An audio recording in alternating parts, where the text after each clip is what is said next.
இன்னைக்கு திமுக கேளு, கண்ணை முடிஞ்சவன் எதிர்க்கிறான். அவன் கான்செப்ட் என்னன்னா, பணத்தை கட்டி நான் ஸ்கூல் கட்டுவேன், பணத்தை கட்டி நான் இன்ஃப்ராஸ்ட்ரக்சர் கொண்டு வருவேன், பணத்தை கட்டி நான் வாத்தியாரெல்லாம் வேலைக்கு வைப்பேன், நான் இவ்வளோ பணம் இன்வெஸ்ட் பண்ணியிருக்கேன், கவர்மெண்ட் ஸ்கூலில் 3rd லாங்குவேஜ் வந்துருச்சுன்னா, ஒரு மாற்று மொழி வந்து கற்றுக்கிட்டீங்கன்னா, இப்போ நான் எங்கே போகிறது, ரோட்டில் போகிறதா அப்படின்னு இன்னைக்கு திமுக இருக்கக்கூடிய எம்பிகள் எம்எல்ஏக்களுக்கு இவங்க பள்ளிக்கூடத்தை காப்பாற்றுறதுக்கு நாங்கள் ரோட்டில் நிற்கணுமா? இதை ஒரு ஆட்சியாளர்கள், ஆட்சி பண்ணக்கூடிய இவர்கள் பள்ளிக்கூடம் நடத்துகிற இடத்துலலாம் ஹிந்தி இருக்குது, ஆனால் அந்த ஹிந்தி அரசாங்க பள்ளியில் கொண்டு வரோம்னு நாங்கள் சொன்னால் நாங்கள் விரோதியாக வரோம்.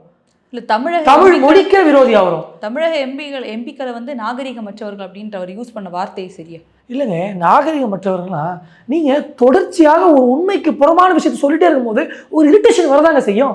பொய் சொல்கிறவன் இவ்வளோ தீர்க்கமாக அண்ணன் தயநிதி மாறன் பேச்சை பார்த்தீங்கன்னா ஷேவ் ஷேவ், திமுக ஆட்சி பப்பி ஷேவ். இதை நான் பகிரங்கமாக பதிவு செய்கிறேன். என்ன பேசுகிறீங்க நீங்கள் பார்லிமெண்ட்டில் போய்? உங்களை எதற்காக தேர்ந்தெடுக்கப்பட்டு அனுப்பிச்சோம்?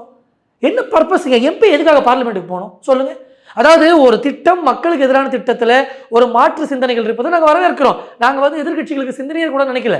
ஆனால் இது போன்ற மட்டரகமாக யோசிக்கிறது தான்.